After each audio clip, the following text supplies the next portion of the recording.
بسم الله الرحمن الرحيم وإذ أخذنا ميثاق بني إسرائيل لا تعبدون إلا الله وبالوالدين إحسانا وذي القربى واليتامى والمساكين وقولوا للناس حسنا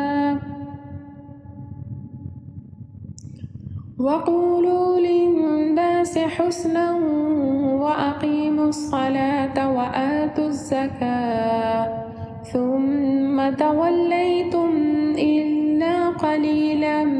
منكم وأنتم معرضون وإذ أخذنا ميثاقكم لا تسفكون دماءكم ولا تخرجون أنفسكم من دياركم ثم أقررتم وأنتم تشهدون ثم أنتم هؤلاء تقتلون أنفسكم وتخرجون فريقا منكم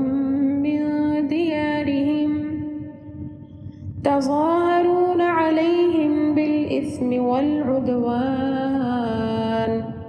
وإن يأتوكم أسارى تفادوهم وهو محرم عليكم إخراجهم أفتؤمنون ببعض الكتاب وتكفرون ببعض فما جزاء من يفعل ذلك منكم إلا خزي في الحياة الدنيا ويوم القيامة يردون إلى أشد العذاب وما الله بغافل عما تعملون أولئك الذين اشتروا الحياة الدنيا بالآخرة فلا